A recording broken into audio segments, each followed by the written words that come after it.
November 5th, 1975. Apache-Sitgreaves National Forest, Arizona, 6:10 p.m. 7 men are in a truck driving home after a day of logging work. Travis Walton, Mike Rogers, and 5 other crew members.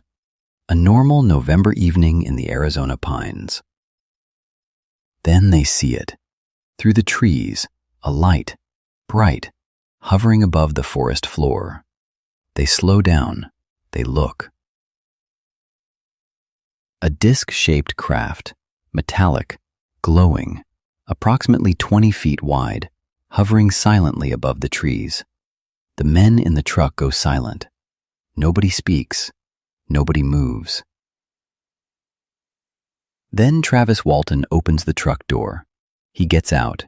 He walks toward the craft. His coworkers watch him walk toward an alien UFO hovering in the Arizona forest.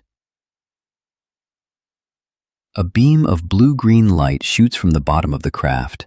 It strikes Travis. He is lifted off his feet. His body goes rigid. He is thrown backward through the air.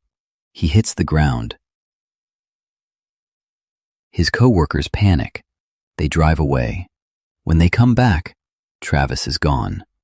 There is no UFO. There is no Travis. Just the empty forest. Travis Walton is missing for 5 days. The police investigate his 6 coworkers as suspects in his murder. All 6 pass polygraph tests. On day 5, Travis calls from a phone booth miles away. He is confused. He is disoriented. He has lost weight. And he remembers, imperfectly, traumatically, what happened inside the craft. This is the Travis Walton abduction, the most witnessed alien abduction in American history. Section 2. The UFO Encounter. The Craft. The Apache-Sitgreaves National Forest in November 1975 was dark and cold.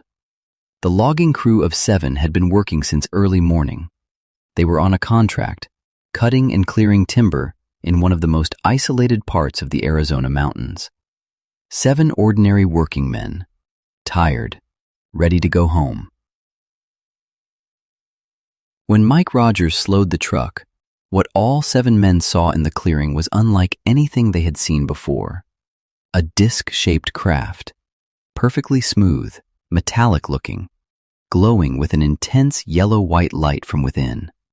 Approximately 15 to 20 feet in diameter, 8 feet tall, hovering between 15 and 20 feet above the ground, completely silent. The men later described the craft as solid, not transparent, not a light phenomenon, a structured object, with no visible windows on the side they could see, no markings, no exhaust, just hovering, as if waiting. The craft was making a slight sound. Some witnesses described a low-frequency hum. Others said it was completely silent. But all 7 agreed on the shape, the size, the glow, the hovering. 7 independent observers, same description. Travis walks toward it. What Travis Walton did next, getting out of the truck and walking toward the craft, is something his crewmates have described as incomprehensible in retrospect. They did not know why he did it. He has said he does not fully know either. Some combination of amazement and compulsion. The craft was extraordinary, and he walked toward it. He got within arm's reach of being directly beneath it. Then the beam hit. A shaft of intense blue-green light from the underside of the craft. It struck him with enough force to lift him and throw him backward. His body went rigid in the air, like a seizure, and then he landed hard on the ground. The other 6 men, watching from the truck, described the reaction as instantaneous. One moment Travis was standing. The next he was thrown 10 feet through the air. The beam was fast, powerful, and clearly from the craft. 6 witnesses watched an alien craft strike their coworker with a beam of energy. That is in their sworn accounts. All 6. Consistent. Section 3.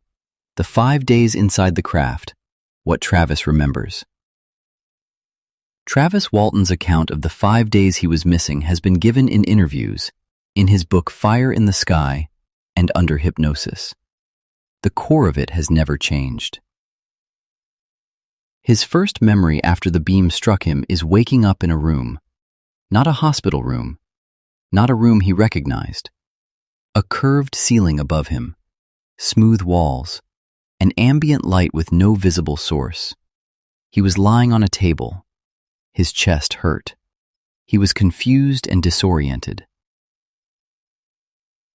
And then he became aware that he was not alone. The alien beings. 3 beings, standing around him.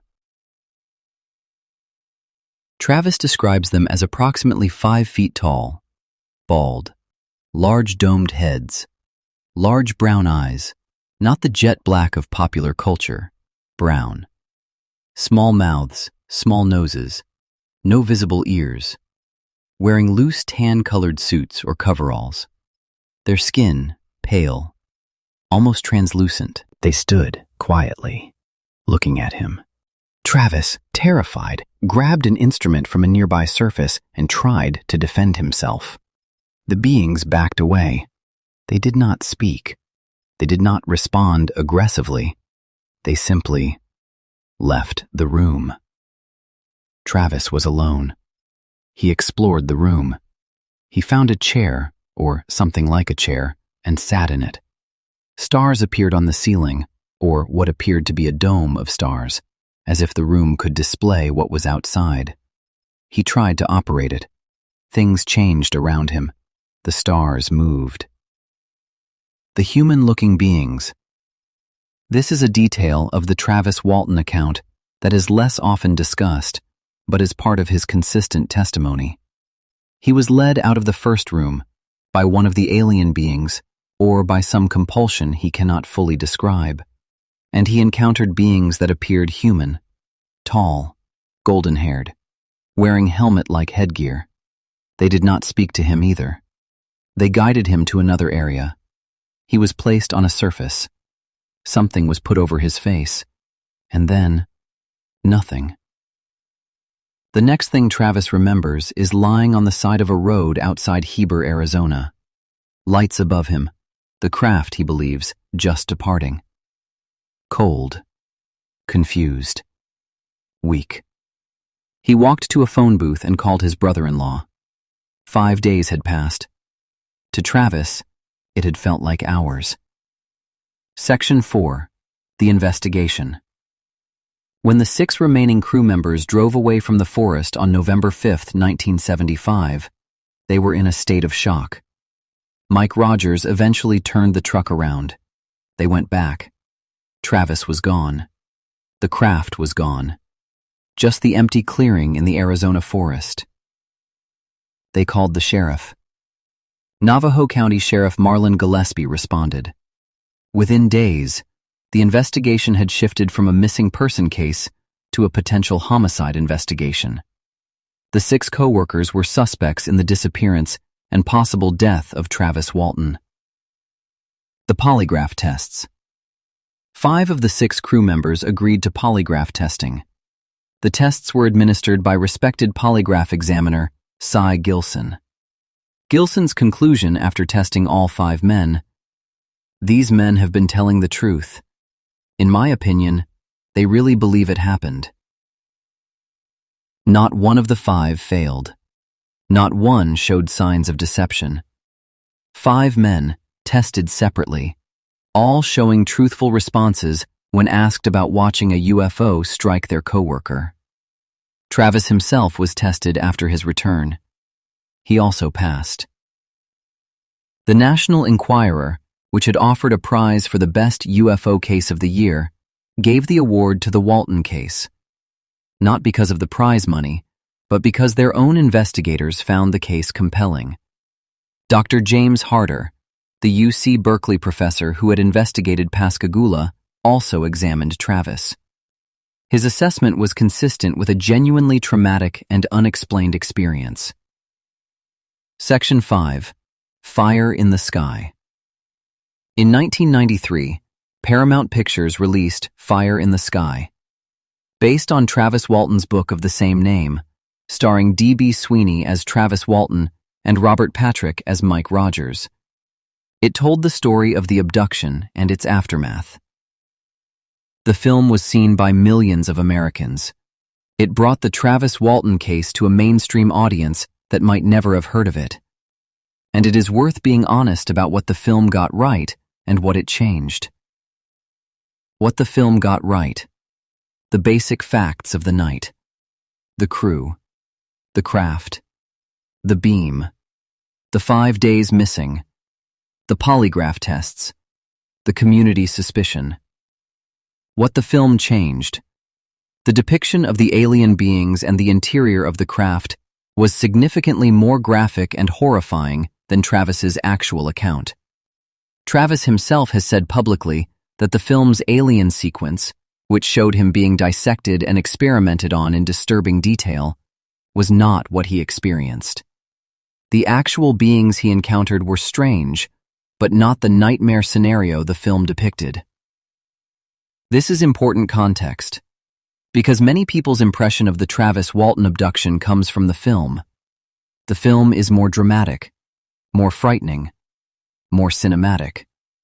But the real account, the one Travis has given consistently for 50 years, is different. The beings were quiet. They did not torture him. They appeared, in his description, as much curious about him as he was terrified of them. Honest debunking. Because this is Vantage Elite, we go through what the skeptics say. Honestly. The hoax theory. The most sustained skeptical argument about the Travis Walton case is that it was an elaborate hoax. Philip Klass, who examined nearly every major UFO case, argued that the entire incident was staged. He pointed to the crew's logging contract, which they were about to fail to complete, and suggested that a UFO hoax might create a pretext for abandoning the contract without financial penalty. He also pointed to a failed polygraph test that Travis took early in the investigation before his more extensive testing. These are legitimate skeptical observations. The psychological explanation. Some researchers have suggested that Travis experienced a psychotic break, fugue state, or other psychological event. That the experience inside the craft was a vivid hallucination produced by a traumatic episode. That the 5 days were spent in a dissociative state. This is also a legitimate hypothesis that deserves honest consideration. What the skeptical explanations cannot account for. The hoax theory requires all 6 crew members to have successfully deceived multiple polygraph examiners, not once but repeatedly, over 50 years of consistent testimony. Hoaxes among groups of people collapse. Someone eventually breaks. No one in the Walton crew has broken in 50 years. The failed early polygraph test Klass cited was disputed by the examiner himself, who said the test was inconclusive due to Travis's psychological state immediately after return, not due to deception. The psychological explanation cannot account for the 6 witnesses who watched the craft and the beam before Travis was taken. They were not having the same hallucination. 6 men, 50 years, consistent accounts, all passing polygraph tests. The hoax theory requires a conspiracy of extraordinary discipline from 7 ordinary Arizona woodcutters. And not one of them has cracked. Section 7. Ending. Travis Walton is in his late 70s now. He still lives in Arizona. He has spent 50 years being one of the most examined, questioned, and scrutinized UFO witnesses in history. He has never recanted, never changed the core of his account. The 5 days he spent, wherever he was, changed him. He came back thinner, disoriented, unable to account for time, with memories that have never felt complete, that feel like looking at something through glass. The beings were there. The craft was there. The room was there. And then he was on a road in Arizona, and 5 days were gone. Mike Rogers, the crew chief who drove the truck, has also spoken publicly for decades. He was there. He saw the craft. He saw the beam hit Travis. He has said in interviews that the experience fundamentally changed the way he understood the world, that you cannot watch something like that and come back to ordinary assumptions about what is possible. The 6 crew members who were there that night, some are gone now. Some are elderly. The ones who remain have never stopped saying what they saw, because they cannot. Because you cannot unsee a UFO hovering in a clearing. You cannot unsee a beam of light striking your friend. You cannot unsee the empty forest where he had been standing. Here is what I keep coming back to with Travis Walton. Most abduction accounts have one witness, the person who was taken. The Travis Walton case has 7. 6 people who watched the UFO. 6 people who watched the beam. 6 people who watched Travis disappear. And 1 person who came back with a story of alien beings that he has told consistently for 50 years. The alien beings are still there in his memory. Small, pale, with large brown eyes, standing quietly around him in a curved room, looking at him the way he has said that scientists look at a specimen, not with malice, with curiosity. And then they were gone, and Travis was on a road in Arizona, and 5 days were somewhere he could not fully find. Subscribe to Vantage Elite for cases like this, documented, verified, done properly. Drop a comment. 6 witnesses all passed polygraphs. Travis came back with alien beings described. What happened in the Apache-Sitgreaves National Forest? And I will see you in the next one.